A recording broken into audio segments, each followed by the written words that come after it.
Buenas tardes a todos. Siempre es un placer venir a CEACH. Ya hace muchísimos años que nos conocemos, por lo tanto es venir a casa. Y sí, como decía Alfredo, el título está inspirado en el Parole, Parole, Parole de Mina, en el cual un hombre pues se dirige a una mujer pidiéndole perdón y ella solo dice palabras, palabras, palabras, como diciendo las palabras se las lleva el viento, las palabras no tienen importancia.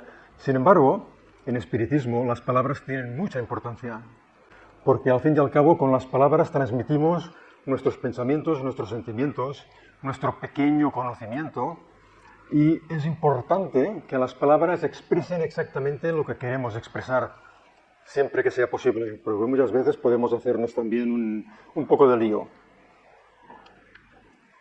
Una poetisa norteamericana, Emily Dickinson, decía que no conocía nada en este mundo que tenga más poder que una palabra. Y es verdad, una palabra puede destruir a alguien, o puede sanar a alguien, o puede marcar un rumbo. Las palabras son muy importantes. Kardec, en un texto que tituló Constitución Transitoria del Espiritismo, que lo publicó justo antes de desencarnar, era lo que él pretendía que el espiritismo fuera a partir de su partida. Dice que para garantizar la unidad en el futuro es indispensable una condición, que todas las partes del conjunto de la doctrina estén establecidas con precisión y claridad, y que ningún aspecto quede sin definir. Y él intentó hacerlo siempre así, que las palabras, los conceptos quedaran siempre muy bien definidos. En otro texto, en su instrucción práctica sobre las manifestaciones espiritistas, que fue el libro de los médiums en una primera edición, dice que cuando disponemos de un término para expresar una idea, resulta superfluo crear otro. Ante todo, se debe evitar el uso de las palabras con una acepción, con una definición que no sea la reconocida. Y este aspecto, en este contexto, en esta situación hay que ir con mucho cuidado, porque es muy fácil crear neologismos, crear palabras, utilizar alguna, como veremos, utilizar alguna palabra que significa otra cosa, pero asimilarla con lo que nosotros pretendemos. Y eso a veces puede ser peligroso. Todo es un engranaje. Por lo tanto, si las palabras están bien claras, los conceptos bien definidos, el engranaje funcionará bien. La primera palabra no puede ser otra, espiritismo. Espiritismo, una palabra muy importante, que Kardec definió en algunos momentos, tampoco tantos, tampoco dio tantas definiciones sobre lo que es el espiritismo. En 1858 dijo que es la doctrina basada en la creencia en la existencia de los espíritus y en su comunicación con los hombres. Una definición muy restrictiva. En 1859, la definición más clásica, que el espiritismo es una ciencia que trata de la naturaleza, el origen y el destino de los espíritus, así como de sus relaciones con el mundo corporal. Esta es la más clásica de todas. Aquí tenemos ya un pequeño problema, que es la palabra ciencia. ¿Es una ciencia el espiritismo? Kardec lo comprendía y en una revista Spirit de 1858 ya dijo, bueno, he dicho que el espiritismo es una ciencia, podemos discutirlo, pero el espiritismo aporta una serie de conocimientos que pueden asimilarse con la ciencia. Ahora veremos por qué. Otra definición, en 1862. El espiritismo es la doctrina basada en la existencia, las manifestaciones de la enseñanza de los espíritus. Y la última, también muy clásica, que Kardec recupera de qué es el espiritismo y la coloca en el resumen de la Ley de los Fenómenos Espiritistas, que es un folleto que publicó en 1864. El espiritismo es al mismo tiempo una ciencia de observación y una doctrina filosófica.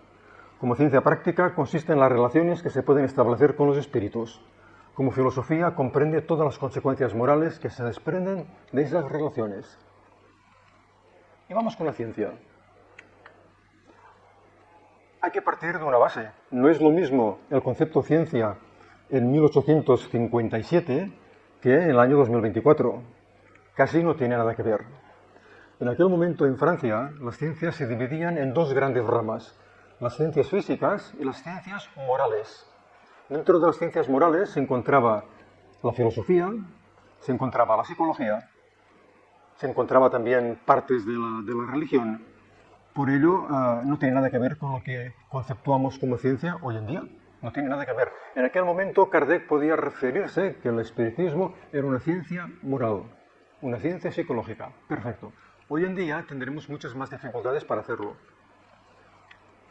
La ciencia, nos dice la RAE, es el conjunto de conocimientos obtenidos mediante la observación y el razonamiento, sistemáticamente estructurados y de los que se deducen principios y leyes generales con capacidad predictiva y comprobables experimentalmente. No estamos ahí. El espiritismo no está ahí. Y tampoco lo pretendemos, porque Kardec ya lo matizó convenientemente. La ciencia espiritista no es una ciencia asimilable a la química o a la física. Un experimento químico, si se hace bien hecho, siempre dará el mismo resultado. Se realice en Barcelona, en Nueva York o en Somalia. Da igual, siempre dará exactamente lo mismo, si se trabaja en las mismas condiciones. En el espiritismo no, porque en el espiritismo dependemos de las personas. Y en las personas tenemos reacciones. Y en las personas tenemos días buenos y días malos. Y los espíritus que se comunican a través de esas personas, a veces se comunican y otras veces no. Por lo tanto, es una ciencia que no se asimila ciertamente a lo que se conceptúa hoy en día como ciencia. Nos dice la RAE que el espiritismo es la creencia en que a través de un medium o de otros modos se puede comunicar con los espíritus de los muertos. Verdaderamente esta definición es totalmente fuera de lugar, equivocada. Para nosotros, claro está, porque a través de un medium no hablamos con los muertos, hablamos con los vivos. Pero hay otra definición, en la RAE también, es doctrina fundada por Allan Kardec en 1857, que estudia lo mismo, es exactamente lo mismo. ¿Y por qué encontramos en la RAE esta definición tan correcta y que además supera de una manera elegante la cuestión de la ciencia? Ya no dice que es una ciencia, dice que es una doctrina. Bueno, es una manera inteligente de superar esta dificultad. Hace 10 años, unos compañeros espiritistas de Puerto Rico lucharon durante mucho tiempo enviando cartas, enviando comunicados a la RAE para que cambiara el concepto de espiritismo en el diccionario de la Real Academia Española de la Lengua. Y lo consiguieron. Les costó mucho, pero lo consiguieron. Podríamos hacer un ensayo de definición en 2024. El espiritismo es una filosofía deísta, evolucionista y progresiva.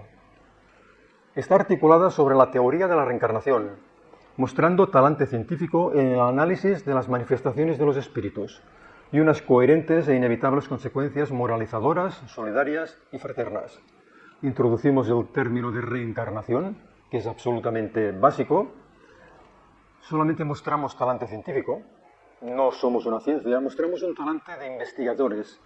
¿Y cómo lo implementamos? Pues no siendo crédulos, vigilando mucho las circunstancias de la experimentación, teniendo muy claro que quien se comunica a través de un medium es una persona como nosotros, que tendrá sus razones, tendrá sus verdades, como cualquiera de nosotros. Kardec se dio cuenta enseguida que los espíritus que se manifestaban, dices que son como nosotros. Por lo tanto, la credibilidad que nos van a manifestar sus opiniones es la misma que la que tendría cualquier persona de nuestro entorno. Y seguimos un poquito más con la palabra espiritismo. Este dibujo coloreado de Kardec lo fue por Marina Amaral, que es una artista gráfica brasileña, y Fernando Lima Ribeiro, que también es brasileño, encontró esta fotografía en la Biblioteca de Francia. Nos dice Kardec, para las palabras nuevas, y aquí hay que leer con mucha atención, se necesitan palabras nuevas, ¿de acuerdo? Así lo exige la claridad del lenguaje, la claridad de las palabras, a fin de evitar la confusión propia del sentido múltiple de los términos. Las palabras espiritual, espiritualista y espiritualismo tienen una acepción bien definida. El espiritualismo moderno, en aquel tiempo, lo que Kardec denominaba de una manera simpática los espíritas americanos. Cuando decía americanos se refería a Norteamérica, a Estados Unidos, que no creían en la reencarnación, pero que hacía ya 6 o 7 años que estaban estudiando la fenomenología mediúmnica. Por eso, en lugar de las palabras espiritual y espiritualismo, empleamos, para designar esa última creencia, las palabras espírita y espiritismo. Fijémonos, empleamos. No dice hemos creado. No. Kardec no dice hemos creado, sino emplea estas palabras. Y esto está en la primera edición del Libro de los Espíritus de 1857. De hecho, yo solo he visto en una única oportunidad en la obra de Kardec un lugar en el libro de los Mediums en el cual él se postula como creador de esos términos. Espírita, espiritismo, periespíritu. Espírita, sí. Periespíritu, también. Espiritismo, no. La palabra espiritismo ya estaba creada. En 1854 se había utilizado ya la palabra espiritismo en inglés en 3 publicaciones norteamericanas. Se puede encontrar esta información en la obra Historia General del Espiritismo de 2003, de Lucas Berlanza e Eric Pacheco. Se encuentra con toda facilidad a través de Amazon en formato digital y es un libro muy recomendable. Entonces, Kardec se enteró de que alguien ya había creado el vocablo espiritismo. Es posible que sí. Y si no, alguien se lo advertiría, porque si no, no habría dicho empleamos, no habría dicho creamos, no, empleamos. Lo que sí podía decir es que la traducción al francés es suya y la popularización del nombre espiritismo depende de Kardec, no depende de los americanos. Porque en estas 3 publicaciones norteamericanas que utilizaban esta palabra, por lo menos una de ellas es en un sentido peyorativo, un sentido despreciativo, no en un sentido correcto. Y dejamos el espiritismo. Otras palabras que son siempre muy fuertes es el pecado, el castigo, la expiación. Kardec los utiliza continuamente en su obra y es normal que lo hiciera.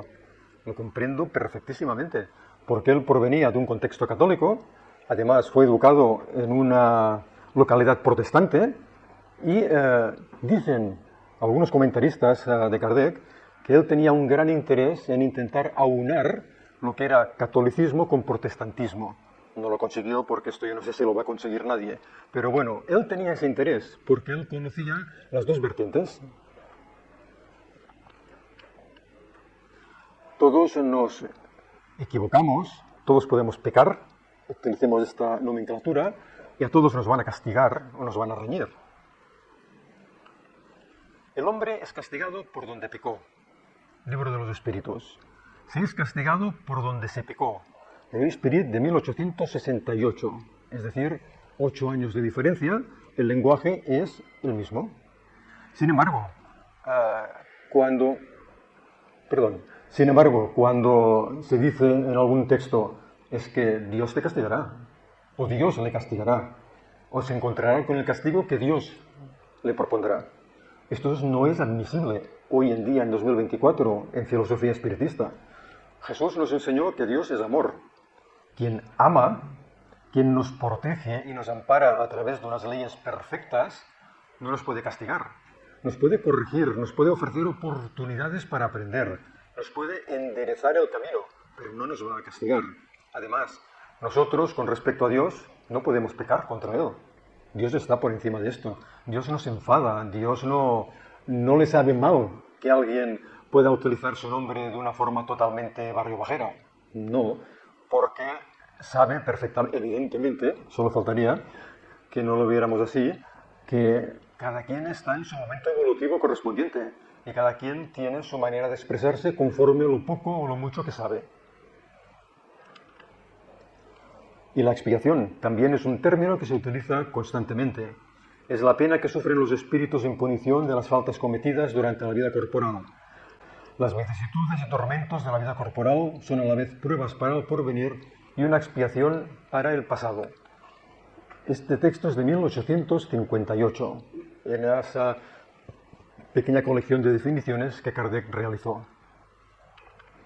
La RAE nos dice que expiar es borrar las culpas, purificarse de ellas por medio de algún sacrificio, por medio de algún trabajo, por medio de mucho esfuerzo, diríamos nosotros, por medio de mucha comprensión. Porque si no comprendemos que nos hemos equivocado, no vamos a ser capaces de cambiar ni de rectificar.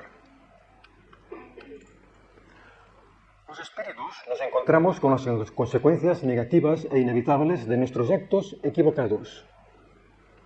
Por todo ello, pecado es error, equivocación. Podemos trascender la palabra pecado, que es muy religiosa, y utilizar otros conceptos igualmente equivalentes, pero que en este momento creo que son mucho más correctos.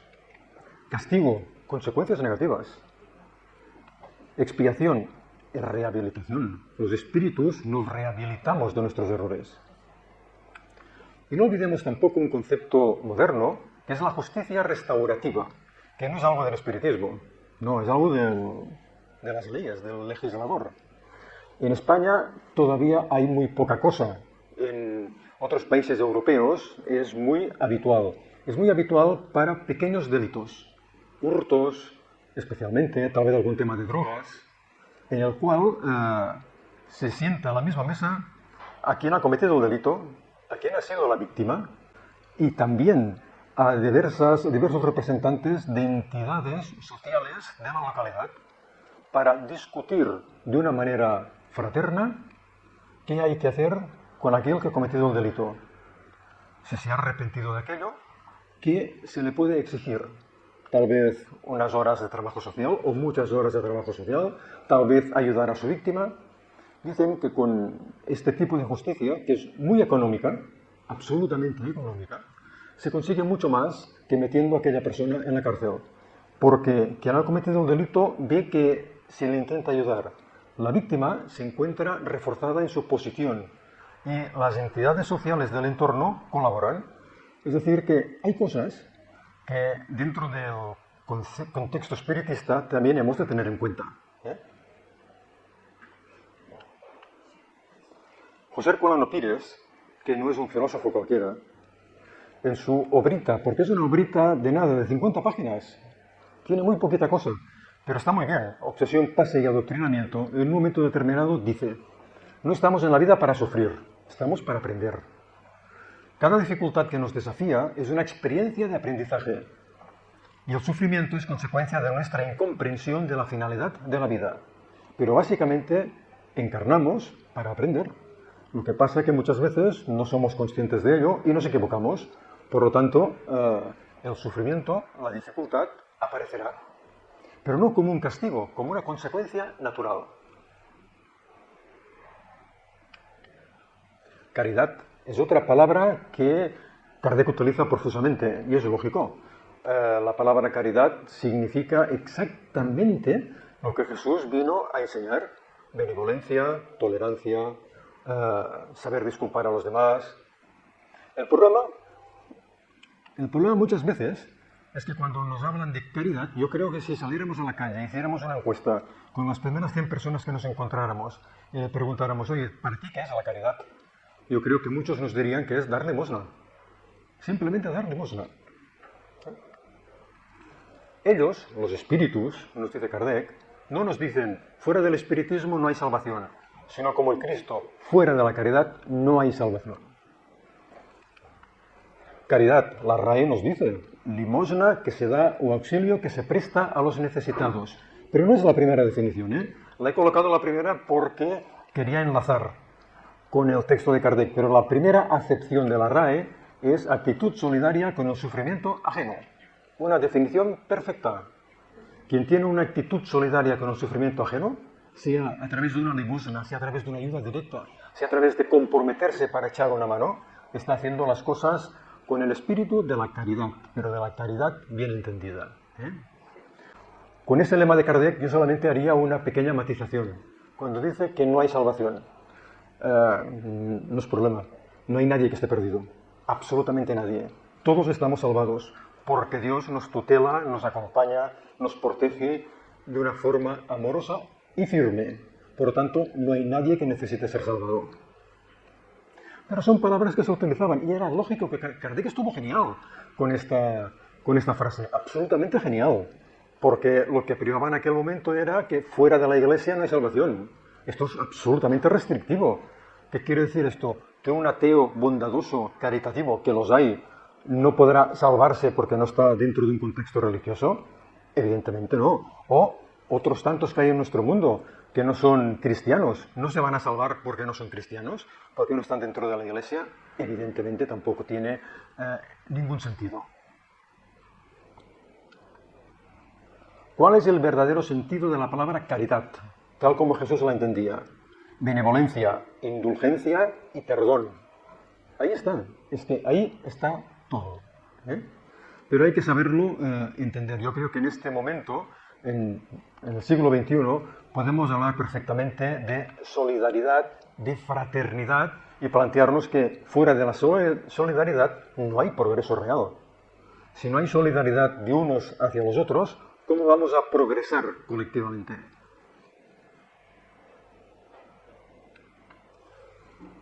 Prefiero un buen apretón de manos, dos manos tan diferentes que son capaces de tener amistad, superar todos los aspectos raciales, diferencias de género y aspectos raciales, y que un corazón donde cabe todo el mundo pueda realmente imperar en nuestro mundo, que estamos muy lejos de ello, pero comprendemos que a la postre ha de ser así. Pase. Esta es otra palabra interesante. Pase es un vocablo que ya lo utilizaba Franz Anton Mesmer. Kardec también. Kardec era un experto magnetizador. Él conocía el mesmerismo perfectamente. Y además, él había recurrido a los servicios de alguna sonámbula quien mesmerizada, es decir, hipnotizada, podía, en un estado de desdoblamiento, dar informaciones. Él cuenta que tuvo un problema en la visión grave y que a través de una sonámbula obtuvo el resultado que él necesitaba. Los médicos le pronosticaban que perdería la vista y la sonámbula le dijo que no te preocupes, que en 2 meses estás perfecto. Y en 2 meses estuvo perfecto. Por lo tanto, Kardec esto lo conocía, pero lo conocía sin ningún tipo de problema. Pero imaginémonos, es algo que nos pasa a todos en los centros espiritistas. Cuando viene alguien que no conoce nada y le dices, oye, yo creo que por tu situación actual un pase te iría bien. A mí se me han quedado mirando con cara de perplejidad. ¿Qué me está diciendo este? ¿Qué es un pase? ¿Qué es un pase? ¿Qué significa dar un pase? Y claro, hemos de sabernos explicar muy bien, porque la palabra pase, que también es divertido, yo soy un gran amante de la RAE, de la Real Academia Española de la Lengua. Yo la consulto muchísimo. Si me dieran 10 céntimos por cada consulta, bueno, no estaría mal lo que llegaría a tener. Esta es la imagen típica de un centro espiritista. Es entresacada de un libro de un periodista brasileño, Wilson García, muy interesante. Un librito pequeñito, titulado Usted y los espíritus, y que se encuentra fácilmente también a través de Amazon. No es que quiera hacer propaganda de Amazon, pero es que al final acabas, cuando alguien te recomienda algo, ¿qué es lo primero que uno hace casi? Pues lo tiene Amazon. Y la RAE define lo que es un pase, por favor. Nos dice, cada uno de los movimientos que hace con las manos el magnetizador, y a distancia, ya tocando ligeramente el cuerpo de la persona que quiere someter a su influencia. No es una definición perfecta, porque no lo es, porque un magnetizador no quiere someter a nadie a su influencia, quiere ayudar. Pero ya es sorprendente que la RAE tenga esta definición. Dentro del contexto espiritista no es que haya muchas definiciones más, y yo creo que en espiritismo, tal como decía Kardec, las definiciones han de estar muy bien formuladas.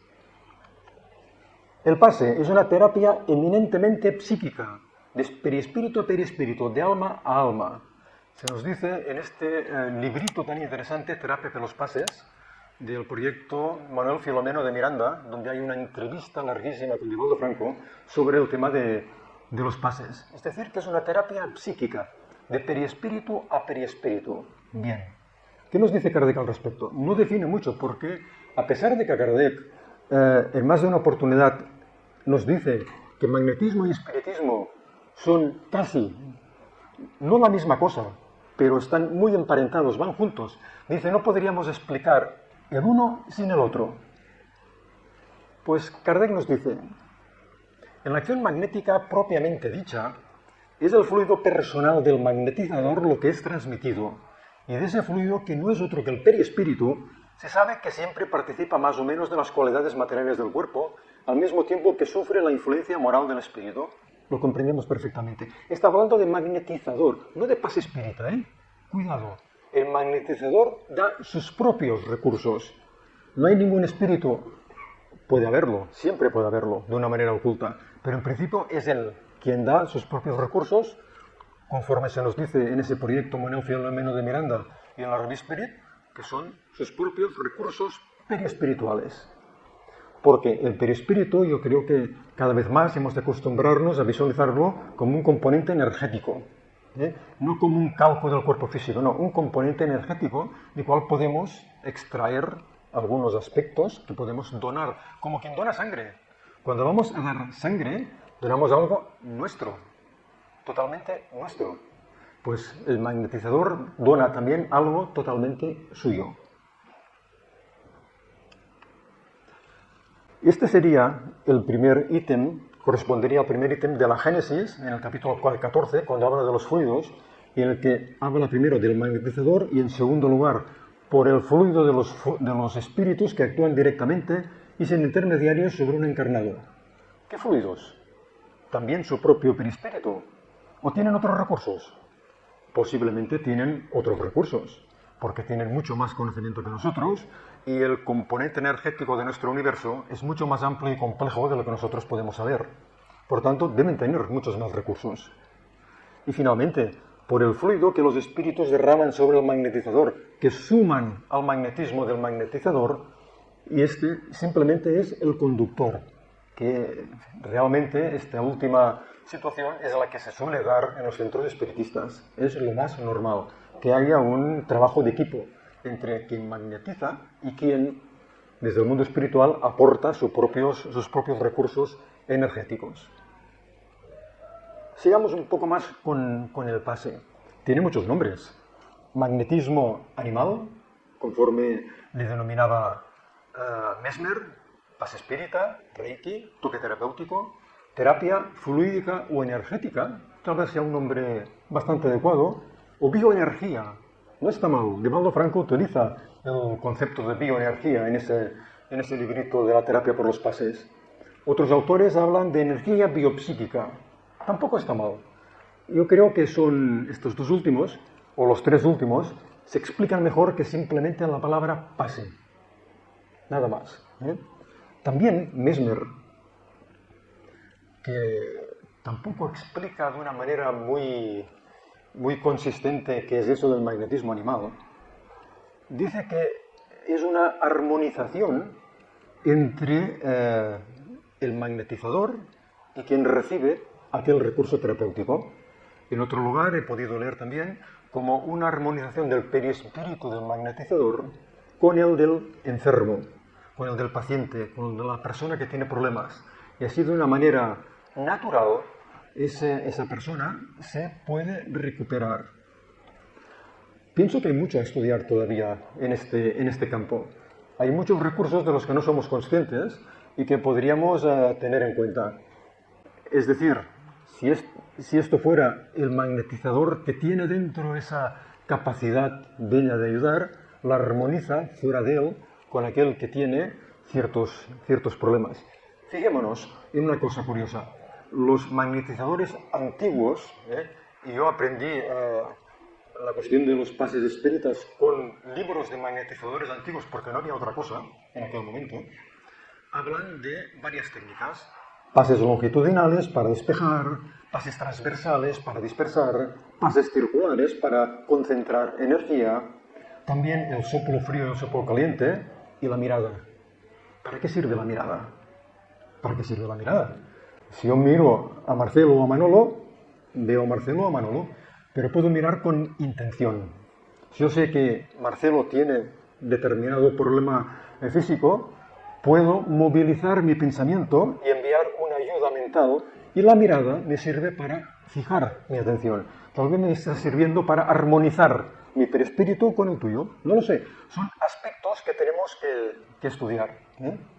Y estos son recursos, son investigaciones que se podrían llevar a la práctica con poco dinero. Porque al fin y al cabo, cuando en espiritismo intentamos, o pensamos, o comentamos que sería muy bonito poder tener un laboratorio y poder investigar y hacer cosas, pero eso requiere unos recursos económicos enormes. Quien quiera, por ejemplo, investigar en transcomunicación instrumental, aparte de saber mucho, ha de tener ciertos recursos. Por lo tanto, no podemos planteárnoslo. Pero esto es más fácil, además, que hay experiencias que se han hecho fuera del ámbito espiritista y que merecerían ser replicadas. Por ejemplo, si buscáis por internet el nombre de Emily Rosa, escrito tal cual, Emily Rosa, Emily Rosa era una jovencísima investigadora. Cuando os llegue la edad os quedaréis sorprendidos. Tenía 9 años. Entre los 9 y 11 años realizó una experiencia sobre el toque terapéutico que es notable. ¿Qué hizo Emily Rosa? Ella escuchaba a determinadas enfermeras, porque su madre es enfermera, que practicaban el toque terapéutico y que decían que eran capaces de notar con su mano el componente energético de las personas y de detectar dónde estaba el problema. Entonces se le ocurrió un experimento elegante y fácil. Cogió un tablero de madera con 2 agujeros y pedía a estos terapeutas que se quisieran prestar a esta prueba que pasaran las 2 manos a través de los agujeros y ella pondría su propia mano encima de una de las 2 y tenían que decirlo sobre cuál, si eran capaces de captar su propio componente energético. No fueron capaces. Acertaron un 44%, que es lo que se podía esperar por el azar. ¿Quiere decir que aquellas personas que practicaban el toque terapéutico no lo hacían de verdad? Es probable que sí. Pues entonces, experiencias de este tipo se pueden replicar, se pueden hacer de una manera fácil, económica, y alguna cosa tal vez se podría arrojar al respecto. Influencia. Esta es una palabra también muy normal. Es que los espíritus nos influencian. Claro que sí. Si yo puedo influenciar con mis palabras, con mis pensamientos, con mis opiniones a Alfredo me puede influenciar a mí, por lo tanto, es que Alfredo y yo somos espíritus encarnados, pero los espíritus desencarnados pueden hacer exactamente lo mismo, con más ventaja, porque no los vemos. Los espíritus influyen en nuestros pensamientos y en nuestras acciones. En ese aspecto su influencia es mayor de lo que creéis, pues muy a menudo son ellos quienes os dirigen. Esta es una de aquellas preguntas que muchas veces dan problemas cuando quieres explicarla a personas que no tienen mucho conocimiento de espiritismo. Dicen, caramba, si me dirigen, pues, ¿qué pinto yo? Y sabemos que no es esto, claro está. No somos títeres, no somos marionetas, aunque a veces, en algunas circunstancias, sí que permitamos que desde el mundo espiritual nos traten como títeres o como marionetas, o desde el mundo material. Estamos en un océano de pensamientos y de imágenes que por todas partes ruedan por el espacio, decía León Denis. Esto aún nos lo complica todo un poquito más. Había también, en el siglo XIX, un pensador norteamericano llamado Prentice Mulford, que él decía que los pensamientos son cosas y que los pensamientos que todo el mundo emite están, como dice León Denis, por todas partes y que los atraemos conforme a nuestra manera de ser. Pensamientos, no ya espíritus, pensamientos, una complicación más todavía. Entonces podríamos decir, o sea, los espíritus, sus influencias son los culpables de nuestros males, son los responsables de nuestros errores. Evidentemente no, evidentemente no.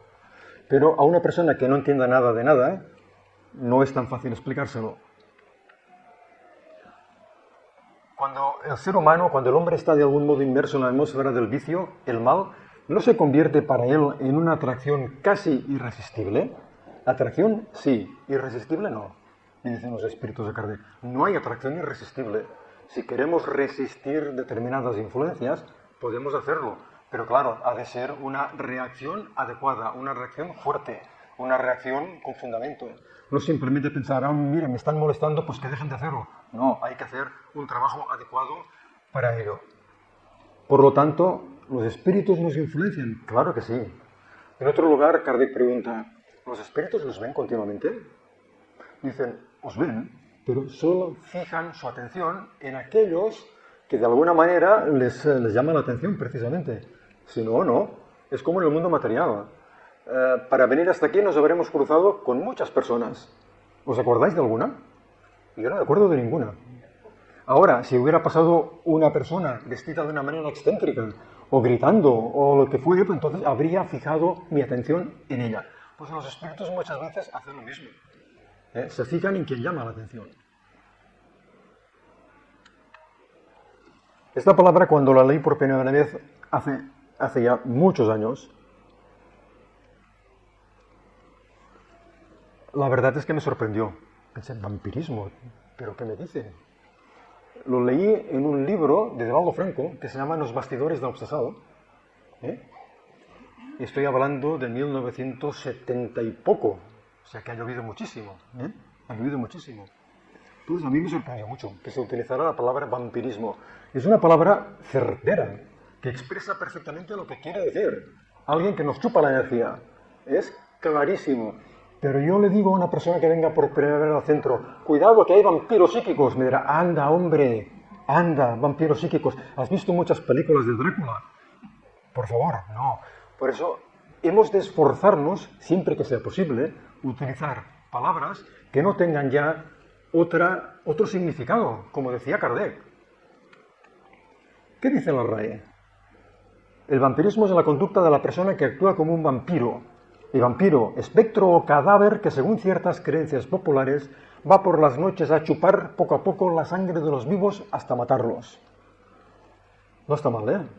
Es fuerte la definición.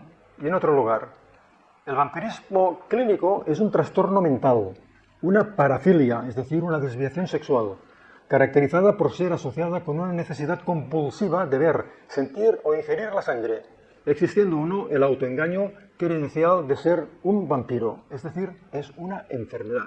Y los espíritus que actúan de esta manera también son espíritus enfermos, aunque ellos no lo sepan. Eso lo comprendemos perfectamente así. Esta imagen, hace muchos años me llegó un PowerPoint sobre el libro Volví, de Francisco Cándido Xavier. Y son imágenes muy bien hechas, muy claras y muy nítidas. André Luis, en Los dominios de la mediunidad, nos dice que millares de almas que se hallan libres de la envoltura densa practican el vampirismo con los encarnados desprevenidos, simplemente con la intención de seguir usufructuando las sensaciones del campo físico que no han sabido o querido dominar. Los espíritus vulgares, en cierto modo, están asentados aquí y constituyen el conjunto de la población circundante del mundo invisible. Esto es Kardec. Esto ya es Kardec. Han conservado con escasas variantes las mismas ideas, los mismos gustos y las mismas inclinaciones que cuando tenían la envoltura corporal. Se entrometen en nuestras reuniones, en nuestros asuntos y entretenimientos, en los que toman parte más o menos activa, según su carácter. Como no pueden satisfacer sus pasiones, gozan junto con los que se entregan a ellas y los incitan a hacerlo. Es lo mismo. Es lo mismo, pero expresado con precisión. Con gran precisión. Para una persona que no sepa o que sepa poquito, yo creo que ahí se entiende mucho mejor que si le decimos que alguien intenta chuparnos nuestras energías. Queda mucho de película de terror. Generalmente, Kardec, ahí sí que podemos comentar. Kardec ya lo había dicho, Kardec ya lo había dicho. Kardec había dicho ya muchas cosas a todos estos respectos. Vamos con la última. Yo creo que no podía faltar, estamos en Navidad. Vamos a hablar de Jesús o de Cristo.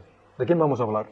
Esta imagen me ha gustado mucho porque cuando uno habla de Cristo, siempre piensa en esa pobre figura clavada a un madero.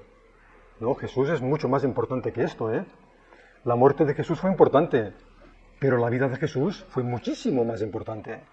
Hay un texto de Arthur Conan Doyle en su historia, en un libro titulado, ahora no me acuerdo, es un librito pequeño. Bueno, Arthur Conan Doyle dice, se pone mucho énfasis en la muerte de Jesús. Dice, pero hay muchos que en nuestro mundo han muerto por sus ideales y de unas maneras muchas veces horribles, horribles. Dice, pero no se pone el suficiente énfasis en su vida, en todo lo que transmitió, en todo lo que hizo, en todo lo que expresó. Estoy de acuerdo con Arthur Conan Doyle. Entonces, he preferido un Jesús sonriente, porque Jesús sonreía. Claro.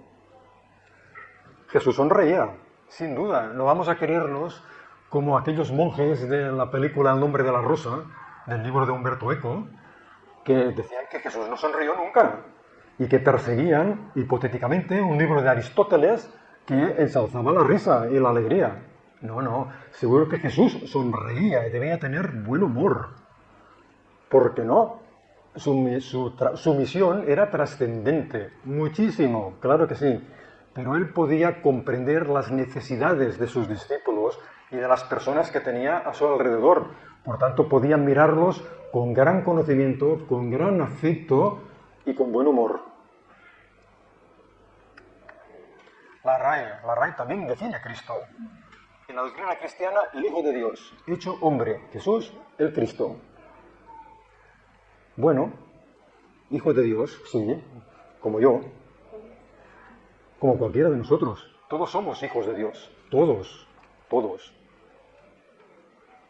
Es lo mismo nombrar a ese gran espíritu, el Hijo de María y José, como siendo el Cristo, Jesucristo o simplemente Jesús. Veamos un intento de síntesis biográfica de aquel llamado Jesús de Nazaret. Nació alrededor del año 1 en Nazaret, Galilea, Israel, y falleció, desencarnó, alrededor del año 33 en Jerusalén, Israel. Hoy en día ya se enseña que muy probablemente Jesús nació en el año 4, 5 o 6 antes de la era cristiana. Porque se dice que cuando él nació, Herodes el Grande estaba todavía vivo. Y Herodes el Grande murió en el año 4 antes de Cristo. Por lo tanto, las fechas no cuadran. Y no sé qué papa, no sé si fue Juan Pablo II, que reconoció que sí, que esto era así, que Jesús debía nacer en el año 5 o 6 antes de nuestra era. Era un rabino judío. En este aspecto cada día están más de acuerdo los historiadores. Carlos Brandt, que fue un escritor venezolano de origen alemán muy prolífico y muy bueno, decía que era el filósofo por excelencia. Carlos Brandt escribió un librito pequeñito que tituló así, Jesús, el filósofo por excelencia. Fue un expertísimo fluidoterapeuta, que no medium. Jesús no era medium. No necesitaba que ningún espíritu se manifestara a través de él o que le ayudara a realizar un determinado acto. No, lo podía hacer él por sí mismo. Por lo tanto, pienso que todo lo que realizó Jesús fue animismo. Lo hacía él. ¿Que podía tener espíritus que le ayudaran, que le acompañaran? Seguro que sí, evidentemente. Pero él no necesitaba a nadie para realizar los actos que llevó a cabo. Fue un sanador. Fue también un clarividente. Hombre de paz, espíritu extraordinariamente superior. Sin abandonar el judaísmo, supo mostrar a sus conciudadanos en particular y al mundo en general una forma superior de comprender la realidad de Dios, así como la aplicación práctica, ejemplar, de la regla de oro de la ética. No hagas a los demás lo que no quieras que los demás te hagan a ti. Y su influencia moral en la humanidad es inmensa. ¿Vale? Hoy en día, los historiadores, y no podemos zafarnos, no podemos quedarnos al margen de lo que diga la ciencia. Eso nunca. Kardec no estaría contento con nosotros si lo hiciéramos. Hoy en día la ciencia está cada vez más de acuerdo en diferenciar dos figuras, el Cristo místico y Jesús de Nazaret. El Cristo místico es algo que trasciende todas nuestras posibilidades de comprensión. Sería una parte de Dios. Jesús de Nazaret es un hombre, es un espíritu, como nosotros, solo que más experto, con más conocimiento, con más antigüedad, con más recorrido, pero es un espíritu como nosotros. Por lo tanto, entre el Cristo y Jesús, el Hijo del Hombre, ¿con quién nos quedamos? Yo creo que claramente con Jesús, el Hijo del Hombre. Kardec en su momento, él utilizaba muchísimo la palabra Cristo, muchísimo, y es normal que fuera así. En aquel tiempo eran perfectamente sinónimos, Jesús, Cristo y Jesucristo. Hoy en día, como digo, ya no tanto. Kardec se encontró con uno de los primeros libros escritos desde la ciencia sobre Jesús, que es La vida de Jesús de Ernesto Renan. Un libro recomendable, en el cual Renan expresa sus propios conocimientos, expresa sus propias opiniones. Reduce a Jesús a la condición de hombre superior. No acepta que realizara ningún milagro. Bueno, esto nosotros tampoco. Jesús no hacía milagros. Todos los actos de Jesús obedecían a las leyes naturales. Y solo a título de curiosidad, la palabra Cristo en el libro de Renan se menciona 9 veces. La palabra Jesús casi 1000 veces. Es decir, claramente aquel hombre que era un sabio, Ernest Renan era un sabio, es de los primeros que fue capaz de escribir una vida de Jesús conociendo perfectamente las lenguas semíticas. Es decir, él no necesitaba que le tradujeran los textos antiguos, los traducía él directamente. Ernesto Renan, como los historiadores modernos, estudiaba el Antiguo Testamento, los apócrifos del Antiguo Testamento, los apócrifos del Nuevo Testamento, el Talmud y muchas otras cosas que nosotros no conocemos. Y esto también es un problema. No hace mucho, en una conferencia de un investigador de los más afamados en este momento en todo el mundo sobre la figura de Jesús, que es el doctor Antonio Piñero, que es un catedrático de filología, especialista en el siglo I, es famoso en todo el mundo, con más de 50 libros publicados.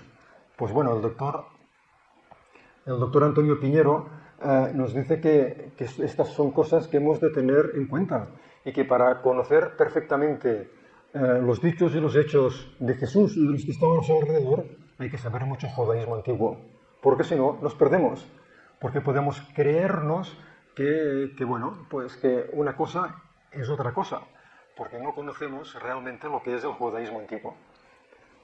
Y aquí terminamos. Me parece que me he pasado un poquito, ¿verdad? Bueno, gracias. Puedes seguir lo que quieras. No. Jesús era el último, que es el primero, pero bueno, realmente, ¿eh? Gracias por vuestra atención.